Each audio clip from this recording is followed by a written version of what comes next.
Welcome in to episode 6 of Off the Record. This one is a special one, March Madness edition of Off the Record. This is the first tournament in 2 years. Obviously didn't have one last season because of COVID, crash in the parade. Virginia was the last team to win March Madness back in 2019. So the stage is set. We are ready, and we have our brackets with us. Kirsten Kroll here, joined alongside Alexis Downey. Alexis, how excited are you? It's tournament time. I am so excited. Obviously, I wore my special shirt for it today even. My team is, likely going to be in that first round. He's one of the last 4 teams in Michigan State. So I'm feeling good. It's interesting because this tournament, I feel like, has such a weight because we didn't get one last year. So I'm just excited that we've gotten to this point. And also to note, it's the first tournament without Duke or Kentucky since the 1970s, which is pretty wild to even think about. Yes, and you know what? I do consider myself a bandwagon Duke fan because... You were going to say it. I knew that was going to be the team. Yes, I am considering myself a bandwagon Duke fan because Matthew Hurt from Rochester, Minnesota, my hometown, plays for Duke, all-star player.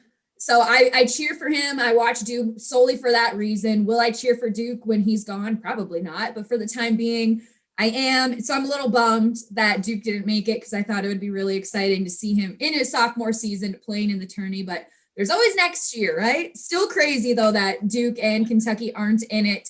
But you guys, like we mentioned, this episode, all about March Madness. We're going to be talking a lot about brackets and breaking down each region. And one of the important things before we get started, we have to talk about the method behind the madness. Alexis, how did you decide what teams you were picking when you filled your bracket out?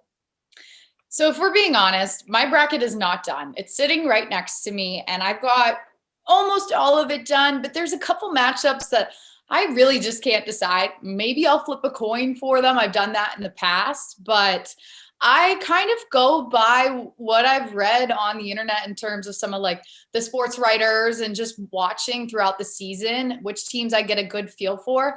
I love to pick some upsets here and there, but I try to generally stick with my basketball knowledge for when I pick the games.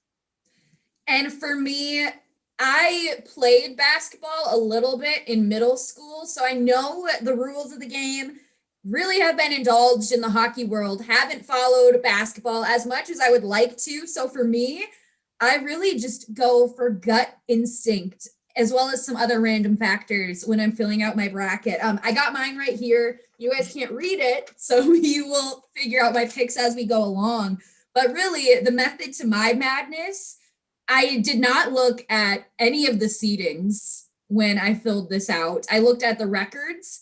And I just kind of went gut instinct, like, this team sounds interesting. I'm going to pick them. And then once I got to the bottom of the list, my last 2 teams that were at the very bottom, my printer cut off the second team, so I could only see the top team. So that's why I picked the top team. I'm like, well, I'm just too lazy to look up the other half of this matchup. So I'm going to go with the one that I can see. And I also really like to key in on those upsets. Because of March Madness and just the nature of it, there are going to be Cinderella stories. I really just try to search within for what team I think is going to make a run for it in the tournament and pull off those upsets. That is why we love March Madness. We are here for the upsets. My bracket hopefully reflects that, but will be busted probably within the first hour. You can guarantee that for most people that do fill out brackets, but I think we should jump right in. What do you think? Yes, and I think we should start with the West region. Alexis, I'm going to tee you up for this one. Tell us what are some of the things to look out for.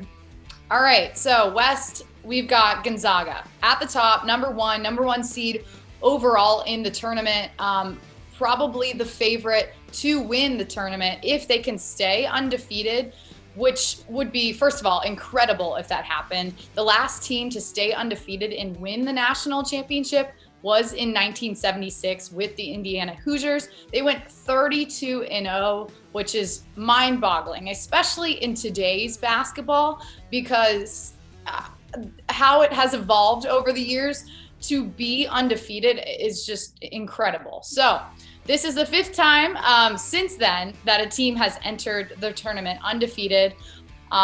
The past 2 times that the Zags were number 1, they lost in the title in 2017, and then they lost in the Elite 8 in 2019. So a lot riding on the team coming into this tournament. They're a very efficient team on the offense, and they can step up their D when they need it. If you watch Gonzaga at all, then you know that about them. And then you also know that they have some star talent on that team, and that's going to really lead them throughout this tournament. But also to note, in that region, Iowa is at number 2, Kansas at 3, and Virginia at 4. Just naming the top 4 because there's a lot of teams and I don't feel like I need to name them all. But of course, with those teams, when you look at Iowa, they've got Luka Garza, the guy that everyone knows, Big Ten Man of the Year. He averages nearly 24 points a game. You see him on the court. He's just absolutely relentless, putting up shots, just doing it on both ends of the court. Iowa has also won 7 of their last 8 games. So coming into this tournament, they are hopeful, of course, but I think the fact that they're in Gonzaga's region is a little bit tough. Some people do expect them to potentially exit early. We will see. I think you just don't know. You really don't know. So, and then also looking at Kansas and Virginia, they did not play in their conference tournaments because of some COVID-19 issues on their teams. So they have kind of a little bit, I wouldn't say necessarily catching up to do, but because they didn't have the tournament time, they have had a little bit of rest. And I'm just really excited to see how this West region plays out. It's going to be interesting for sure. And I know there's a projected upset going on in this region as well, with UC Santa Barbara being a team to look out for in the first round, potentially taking a win over Creighton. Not to give any spoilers, but for the sake of my bracket, I hope that does not happen, because that would be real bad for me. The Gauchos are 22-4 coming into the tournament with 18 wins in their last 19 games, 4 consecutive 20-win seasons. And Coach Joe Pasternak, this is his first appearance, so there's a lot set up for them, and it's going to be interesting to see. And with that team, I personally picked them over Creighton because of their dominance. I'm excited about them. You know, you have to kind of look for a Cinderella story in each of these regions. Maybe they won't make it past, that second round, but first round, I have them picked personally. But another team that is potentially more of an upset team comes in Ohio University, who will be facing off against number 4 Virginia. And we have some players to watch throughout this. So in my pick for player to watch in the West region, I picked kind of someone that, is more under the radar, because I could have easily picked Luka Garza or anyone on Gonzaga or, any of these other players, but I decided to pick Jason Preston of Ohio University. Granted, I am from Ohio, so I do have that connection, but I think his story in itself kind of speaks for the kind of player he is. He didn't intend to play college basketball. He kind of ended up in playing AAU and eventually made it to prep school, where OU decided, you know what, we want to offer this guy, we want to get him on our team, play college basketball. So the fact that Preston didn't even want or didn't even realize he was going to be playing college basketball and is in March Madness is pretty incredible. He averages almost 17 points per game, around 7 assists, and nearly 7 rebounds per game. So definitely a fun guy if you're looking for more of an underdog to watch out for. We definitely love cheering for those underdogs. At least I know I do, especially. I'm happy that you highlighted him. Great player to look out for this tournament. And Alexis, before we move on to our next region, we got to give our final pick in the West. I'm going to let you go first. All right, so I picked Gonzaga. I'm cheering for them. I want to see them stay undefeated. I think they can stay undefeated. I think they are definitely the most dominant team in this region. I'm on the opposite end. My final team coming out of the West is Creighton. So I really need that UC Santa Barbara upset to not happen. Definitely not. That's an interesting pick. Okay. Again, the method to the madness, got to go with the gut feeling. I had a gut feeling about Creighton, so we got to hold off on the upset alert, at least in the West region.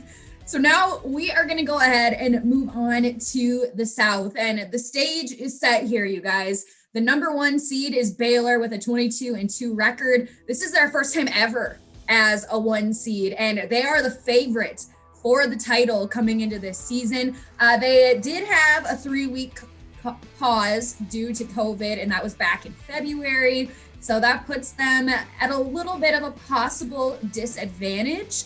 And then the top 4 teams here in the South, we got Ohio State at number 2, Arkansas at number 3, which I know we've mentioned a lot. We've talked about them a handful, and then Purdue at number 4. So it's going to be a really competitive region right here. And you look at Ohio State University, the Ohio State University. They have the nation's best free throw shooter, CJ Walker, at 95.7%. And as a lot of people like to say, those free throws are so important. So that's going to be a huge threat that OSU has. And Purdue on the opposite end, a very defensive team. You know, Alexis, what they say about defense. Defense wins championships. Do I think Purdue sure will win the championship over, getting past, per se, Baylor? I don't know about that, but they are historically a great basketball program. So I guess we'll see. But I think in this region, particularly a matchup that could happen, very likely will happen, that I'm excited to see, is between North Carolina and Baylor in the second round. This is going to be a game if, Baylor beats Hartford and UNC beats Wisconsin, that UNC's front court versus Baylor's back court. We know about how each of these teams are known for, and that is almost the perfect matchup in a basketball game, because if one side is not playing their best, then it's easily going to go in the favor of the other side. So also UNC has a very young team. Baylor's got a lot of veterans. So if we do get to see that matchup, I think that's going to be a lot of fun to watch. I agree. And I'm looking at my bracket again, and I'm just kind of like, do I have time to change some things now that we're talking about this a little more? But you know what? And this is going off on a tangent. I remember back in the days of watching Mike and Mike on ESPN, way back when it was on, they called this thing the sheet of integrity. So I already filled mine out. I think it would just be wrong of me to change anything. So I guess we got to stick with what we've got. But another player to watch out for in the South is big man Travion Williams of Purdue. He's very overlooked in the Big Ten. 6'10" junior center. He surpassed 20 points 8 different times this season, and I think is going to be a huge factor in helping the team get through early on. Absolutely, because there are so many other great big men in the Big Ten. That's one of the things that they always produce, so many of them. I know, especially with Michigan State, we've had some great big men in the past. Nick Ward, Xavier Tillman. So just a couple names on my end, but I think he's going to play a big factor in Purdue's game. And so let's get our Final Four pick from the South region. Kirsten, tell me yours, because I'm really interested after hearing the first one from the West. I'm sweating. I'm nervous. Well, if you guys must know, again, my method to the madness, I'm all about those upsets. I have UNC going to the Final Four. And historically, that wouldn't necessarily be so surprising because UNC is the basketball school. I can't say in the state of North Carolina because that would upset a lot of Duke fans. But you never know, I guess. So this is one of those teams that, as I sit here with a mostly filled out bracket, not quite. A lot of people have been talking about Ohio State. I don't know if I want to pick them for my Final Four. I think I'm going to go with Baylor in the long run because, they did end up with 2 losses entering the tournament, and I've talked about them in the past, but just an incredible group of guys on the court, a bunch of great starters. So I think that I'm going to stick with Baylor on this one. Sticking with your guns. I am. In the interest of that, I have Ohio State in the Elite 8, but that's as far as they're getting in my bracket. So I think that might be one thing early on we're kind of on the same page about. Right. It seems like it. So, but okay, jumping to the next region, in the East region, I had to take this one because my Spartans are going to be in this region, barring a win Thursday night against UCLA, which is going to be a very good game. I must add those the last 4 teams in, 2 of those teams being them. A matchup that is kind of a shame that it's, that clinching to get into the tournament. But I think Michigan State's going to pull that out. So, but anyways, looking at the East region, on the other side, Michigan, number 1 at 20-4.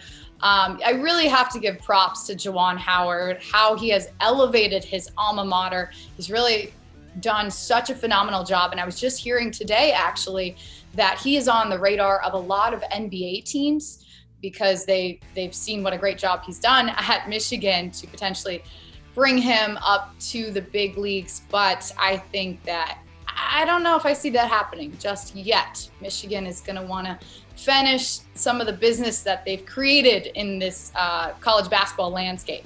But anyways, so Michigan unranked coming into this season, incredible 11-0 start.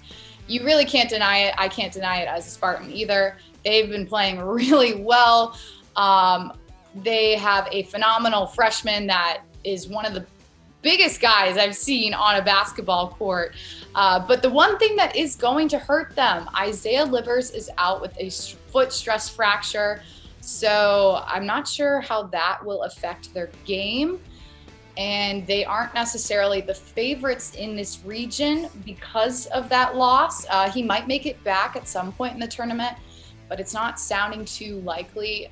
But at number 2, Alabama, and we're going to talk a lot more on that later. We have a special interview with Drew Carter, and he's going to talk about Alabama basketball.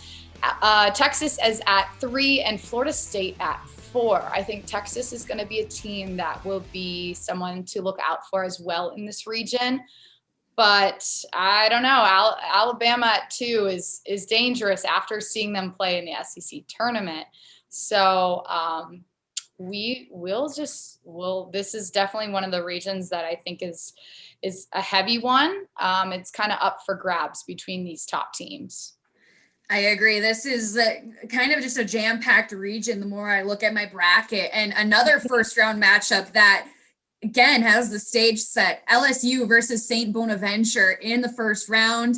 I think it's going to be a good one, Alexis. The Bonnies have 5 solid starters, but they do have a lack of a bench. So they're going to have to avoid foul trouble. And on the opposite end, LSU plays an up-tempo offense versus the Bonnies' strong defense. And I do think the Bonnies are going to come out on top in this one. I do have them winning over the Tigers. And I think that's kind of an unpopular opinion. I do as well. I picked the Bonnies here. LSU probably wanting to avenge, losing that SEC tourney game in the last minute. But I picked the Bonnies. They're a solid team. And I think when you get into the tournament and you have that structure that they have in their starters and that confidence, that they're a solid pick here. But in looking at our player to watch in this region, I had to go with someone that is pretty widely known in James Bouknight of UConn. He is unbelievable. He is a fantastic basketball player. Sophomore guard, averaging around 20 points per game, and he's an 80% free throw shooter. Second leading scorer in the Big East, so someone that's really made a difference for UConn this season. He was out in January with an elbow injury, and when he was out, the Huskies had a little bit of trouble, and that shows what a big role he plays on the team and the impact that he can make. So I think if he's playing well, and we will hear more about that potential UConn-Alabama matchup that could happen in the second round from Drew, but I think he's someone to keep your eye on. Agreed, and I do have Bama and UConn in that second round, so we'll see. And Alexis, this region in particular, I need to know your pick. Are you going with your alma mater, or is there somebody else who really has been sticking out to you in the East? Okay, so again, another region I don't have filled out yet because I really am kind of leaning in between Texas and Alabama, but I think I'm going to pick Bama as my Final Four pick. Michigan State will beat BYU. You heard it here, but I don't know if they're going to necessarily advance after that. We'll see if Aaron Henry's on his game. I hope so, but I think I'm going to go Bama. Who do you have, Kirsten? I feel like you and I very recently over these picks have really just been on the same page, because in a not so surprising pick for me, I do have Bama going to the Final Four. I have them facing off against Michigan in the Elite Eight. So I'm feeling confident about this Bama team. I don't think we're going to see too much of an upset there in the East. The final region is the Midwest, and the number one seed in the Midwest is Illinois with a 23-6 overall record.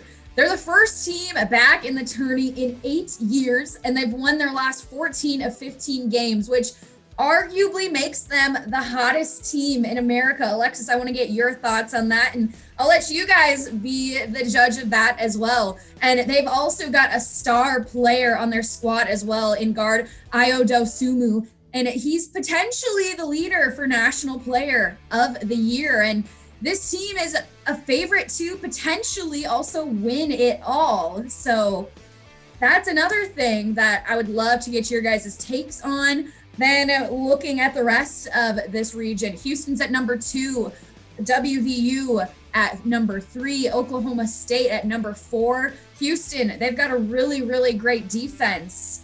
I want to know, Alexis, what are your thoughts on this region?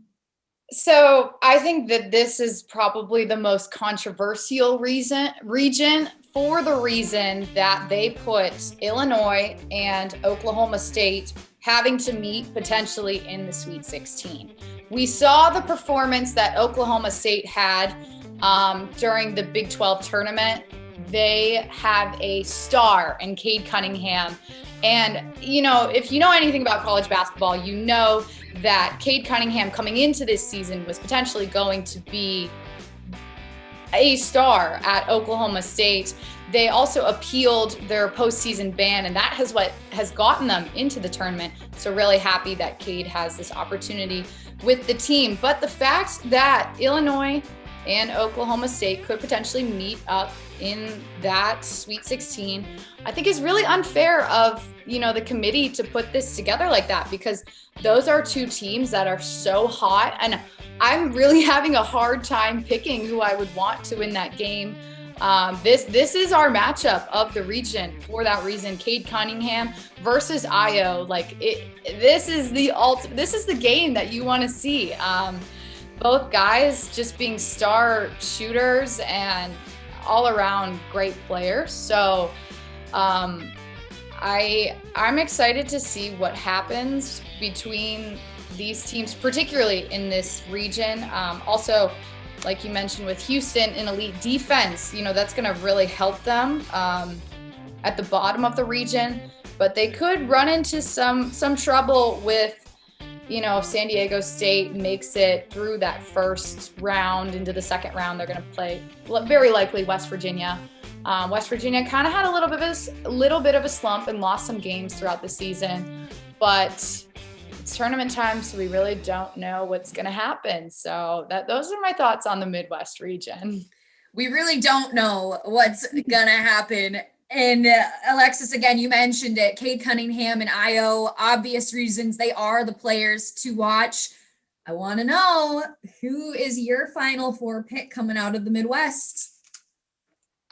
So people probably just think I don't fill out my bracket because this is another region that I don't have quite yet finished for the reason because of that Illinois-Oklahoma State game.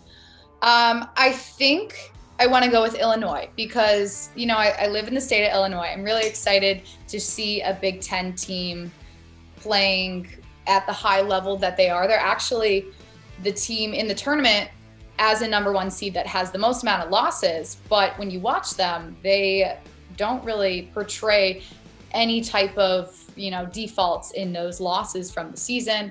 So I would love to see a Big Ten team reach the Final Four because I hadn't picked one in the other regions. So I think I'm going to go with Illinois, and I hope that they can represent the Big Ten very well. Well, Alexis, you guys are either gonna love me and have mad respect for me, or you're gonna think I am just crazy. This is arguably my most controversial pick yet. Okay. Almost more controversial than Creighton coming out of the West.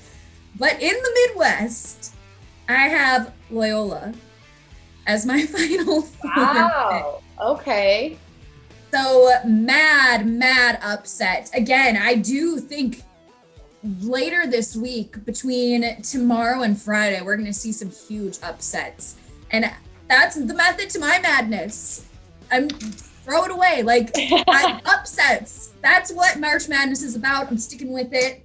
Loyola, Midwest. You know, and Loyola did shock people a couple years ago and did make it to the Final Four. They had a great Cinderella story. And also to note, Sister Jean is going to the tournament. So really exciting for Loyola to have her there because she is their good luck charm. So you don't know, maybe she will bring them luck once again. But you know, that was a lot to unpack. I'm sure everyone has so many varying different opinions about this. So our brackets, maybe don't listen to some of the picks we have because especially not me. we're going, Jean, I need you. It's one of those things that you kind of pick from the heart or you pick from the stats, and it's one or the other. But I'm just so excited that we have basketball in March. I am too, and that leads me into a question I want to ask you, Alexis. And I think it's fitting for me to ask this question. Is the number one seed cursed? I know, at least in my bracket, I don't really have the number one seed advancing and getting upset in that first round. So what do you think? Well, stats say that the number one seed has not won in 8 years. So that's kind of a long time, but I think it can happen. Is the number one seed cursed? I'm going to say no. I don't think so. It is a lot of pressure, but I think it's what you make it when you're playing in your head. So if you have that mentality of we have to do this, we're the number one seed, like, how do we get through this? I think that kind of leads to bad play.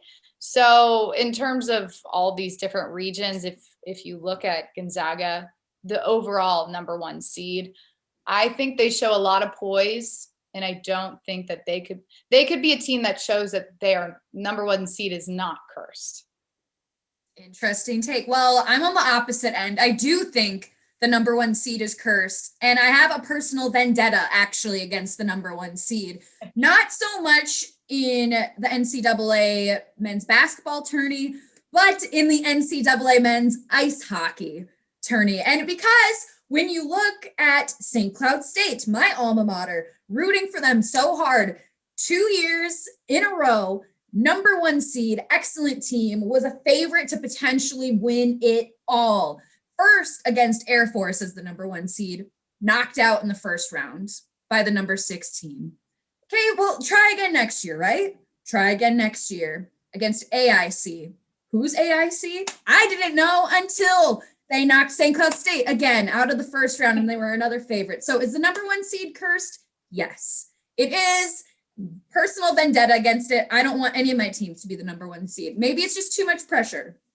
It is a lot of pressure. And, you know, I off the top of my head, I can't remember the first time a number 1 or the last time a number 1 seed has lost in the first round. I'm sure it was of recent, but could any of these number 1 seeds lose in the first round?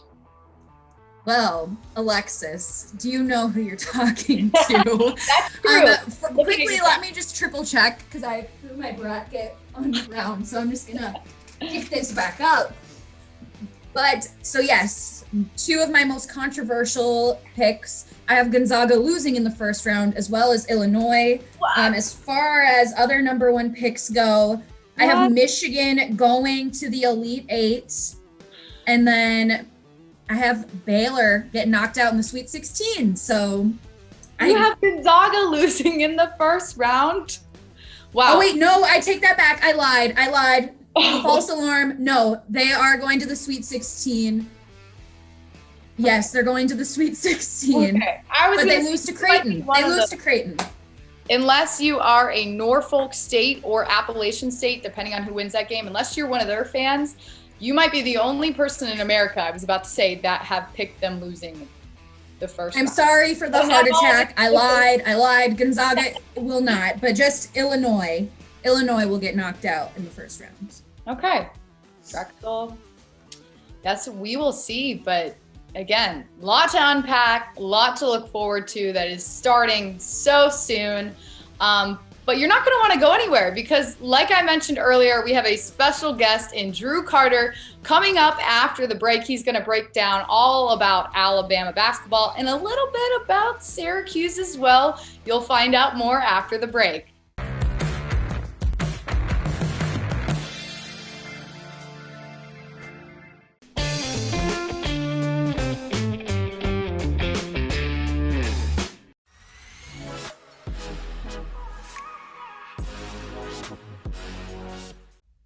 Welcome back to Off the Record. We are joined not only by a very special guest who we are honored to have on this week's show, but someone who's a little hard to get a hold of and our very first guest ever on Off the Record. I would like to introduce Drew Carter to the show. Drew, thank you so much for coming on. Thank you so much for having me. I feel like the pressure is on, first guest, you keep saying how excited you are to have me. You give me a hard time about how it's hard to get a hold of me, which I gotta say, I resent that. I hear that from people sometimes, but those are the people who, it doesn't mean quite as much. This is one of the most important things I've ever done, being the first guest on Off the Record. So this means a lot to me. I'm sorry if I was unresponsive, but let's do it. I'm here now. That's all that matters. You did tell me you couldn't sleep last night because you were so excited to come on the show. And, you just happened to take a few hours to text back per text. So, it's fine. It's water under the bridge now, honestly. We're just very happy to have you here. And we have a lot we want to get through with you. Let's do it. And are we going to talk about Syracuse versus Michigan State in 2018 at all, Alexis? Because I see you in the March Madness gear right now. So if you want to. I would prefer not to talk about it personally. I tried to not think about that night, that day. It was a long day. It's really far in the past now. I think we can get over that and we can talk about some Alabama hoops instead. Cool. Nice transition. Let's do it. All right. So, Drew, obviously you cover a lot of Alabama sports all around, but we're going to talk obviously about March Madness. So, coming into the tournament, Alabama did have a little bit of an argument to potentially get a number 1 seed after winning the SEC tournament. What do you think about where they are seated and particularly in that East region? Well, we know now that Alabama was the top 2 seed, and that makes a lot of sense. If you look at the 1 through 68 that the selection committee released, Alabama was number 5.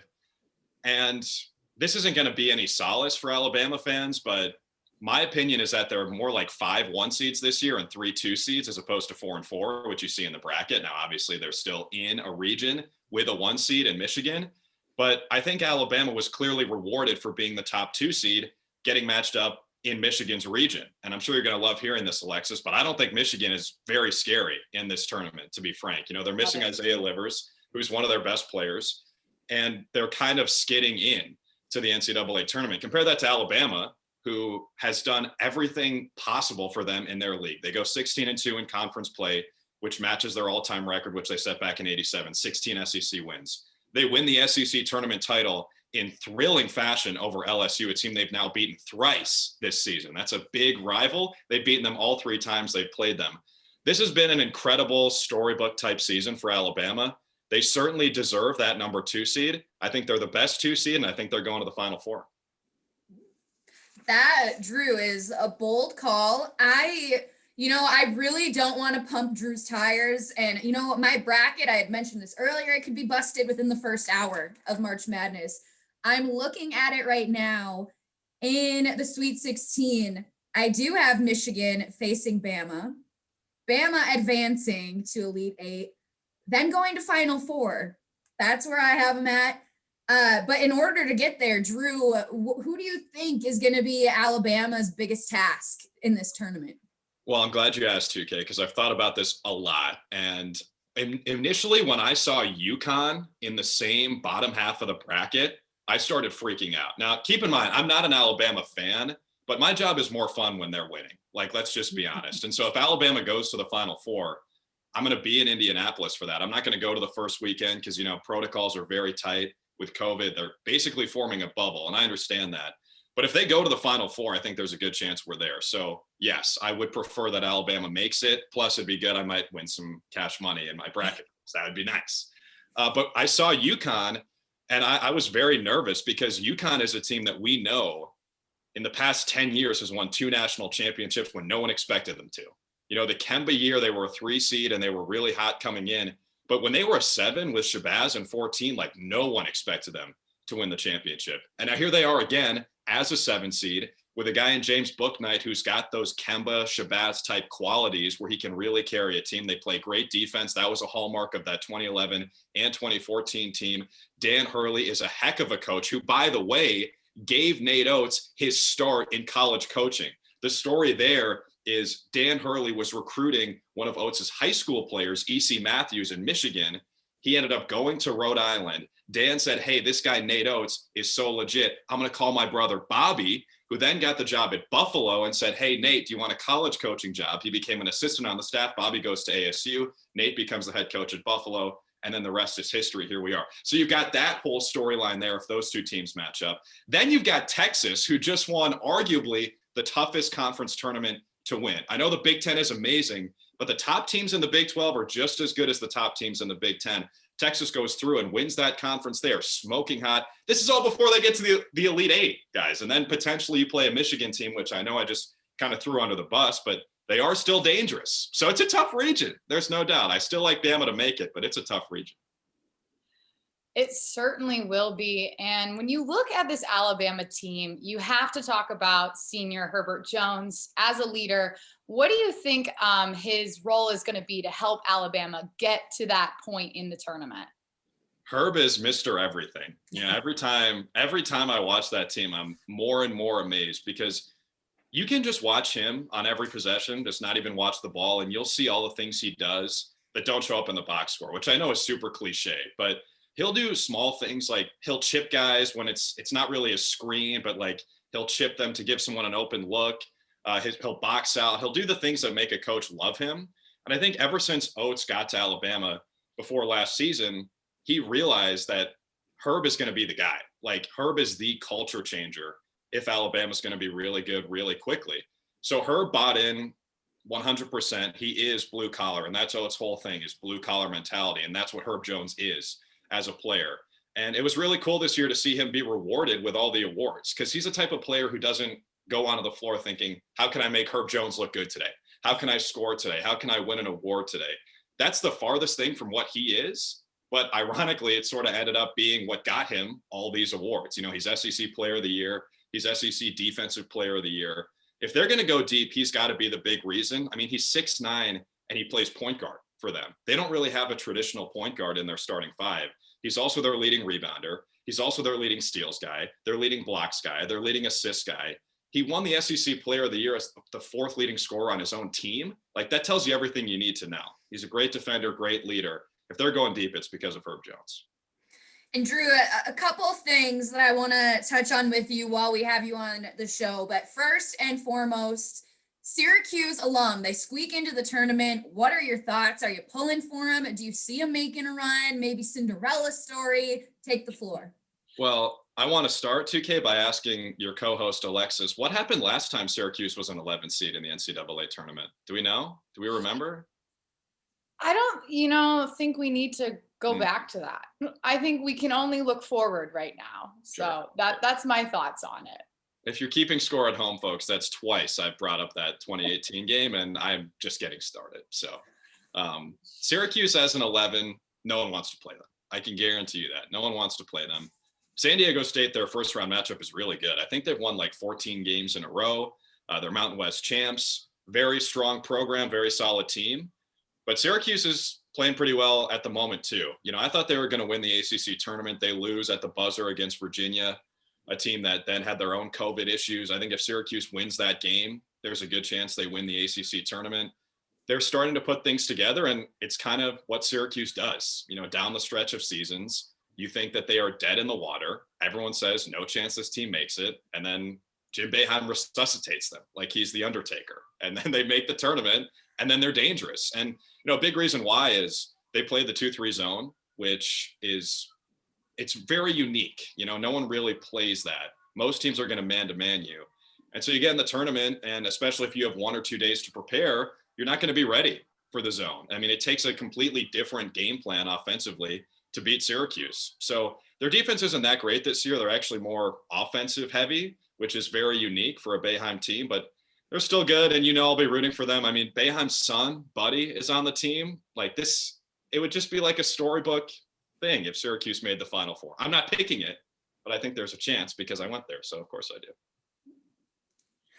I respect you separating the bias, you not being a homer. I do respect that. Alexis, anything you want to ask Drew while we're still here with him? I was just going to ask how confident he's feeling in his bracket, if you've filled one out yet. Oh, yeah.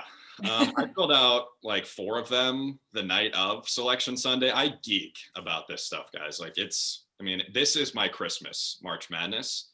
So I filled out a bunch and I don't feel confident. Not at all. Not at all. And I think if anyone feels really confident in their bracket, they're just lying to themselves. We all know every year what happens. I mean, the thing is going to be dumpster worthy by Friday night. So yes, I have some picks in there that I feel somewhat okay about, like UC Santa Barbara and Ohio, both winning and matching up in the round of 32. I feel pretty good about LSU making the Elite Eight, which would set up potentially LSU Bama Part 4. I like USC to make the Elite Eight, but here's the thing, guys. Just whatever I just said, just take it, delete it, throw it in the trash, because I'm sure it's going to end up being super wrong. Make that really off the record, because I don't want anyone knowing my picks. I already did that before you told us to. Just over my head, forgotten. And Drew, I know you're a Southern boy now, but Minnesota roots, Minnesota born and raised, and then you left us.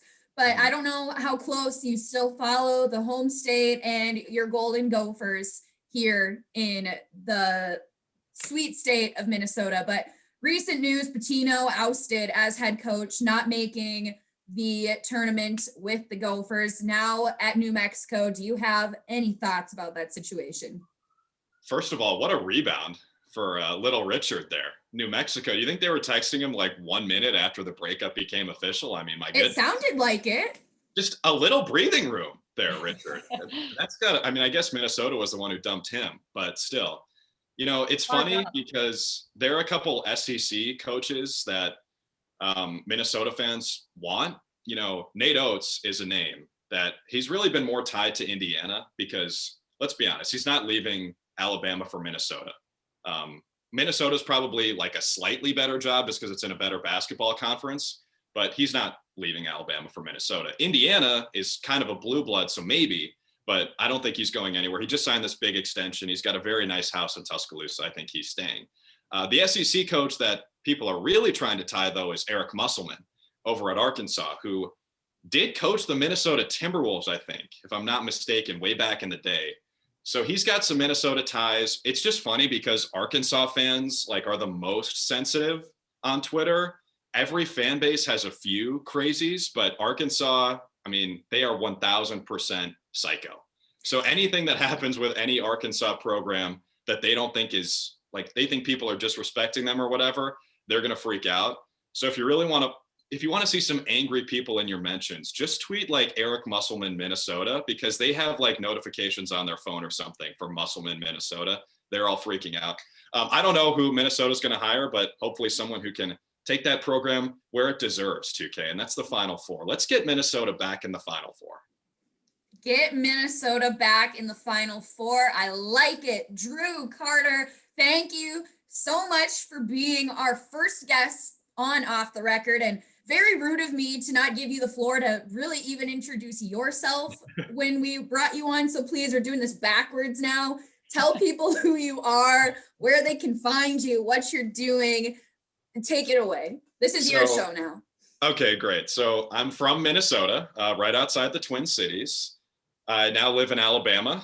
I cover sports for the CBS affiliate in Birmingham, which means I'm in Alabama's market, the University of Alabama's market. So we do a lot of Alabama, a lot of Auburn coverage because you've got a lot of Auburn fans here as well. And so basically that has led me to become a huge bandwagon for Alabama this year. Nate Oates, who I mentioned a billion times already, he was the coach at Buffalo when they beat us at Syracuse when I was a student there.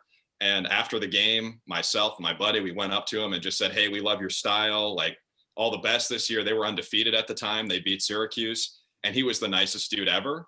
So when he got hired at Alabama, it's actually one of the reasons why I wanted to come down here and take this job. And so now a year and a half later, Nate Oates and the Crimson Tide of Alabama are a 2 seed in the NCAA tournament, and your boy is riding high right now. And I'm excited to cover this team. It's been great. I love living in Alabama, even though I do miss Minnesota and miss people like Kirsten Krull, but it's been good so far. So yeah, that's me. Again, thank you so much for joining us today, Drew. Good luck with your bracket. Good luck to Alabama, and go green. That's all I'll say. We'll see you in the Final Four potentially, maybe in the national championship, and then maybe another 55-53 W for the 11-seeded Cuse. But thank you, guys.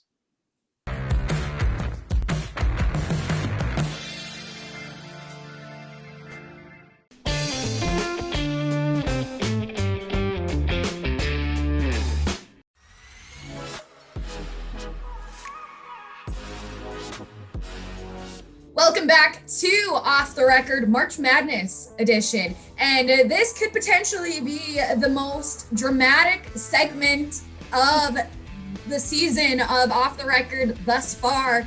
And we're changing up our final thoughts, keeping it in the theme of the NCAA tournament.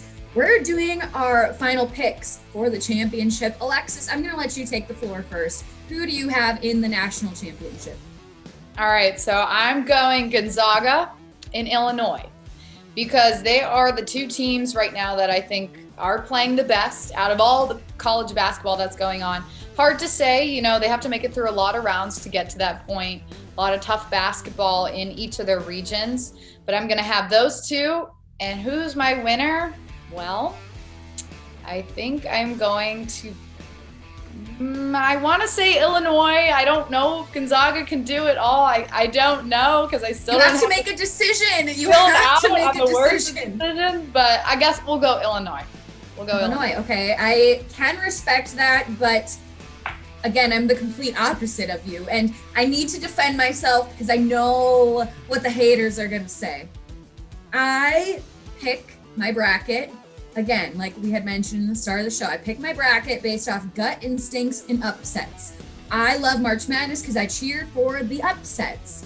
So, to no surprise, with that being said, my national championship is Creighton taking on Loyola. I didn't mean to laugh, but I'm laughing. My bracket could go so wrong. Do you know who my national champion is? Creighton. Wow. Creighton, you're winning it all. Creighton fans, you're going to want to be Kirsten's friend. Hey, You guys are either going to really respect me and I'll be a genius, or I'm going to just be crazy and you're going to just write me off after this. But please, yes, Creighton fans, welcome to the club. I'm on your team this season. So, Creighton. And you can find us on Twitter at OTR Sports Talk. Tweet at us. Let us know who your picks are. If your team loses, sorry, I don't know if we picked them or not, but come to us about your basketball thoughts. We want to know how you picked your brackets too. This has been a fun episode. Like I've been saying, lot to break down, lot to look forward to. But I'm excited for the madness to get started. I am too, and I'm nervous. I have a lot on the line. My pride is on the line. It's all on this piece of paper. But yes, the madness begins, and I cannot wait.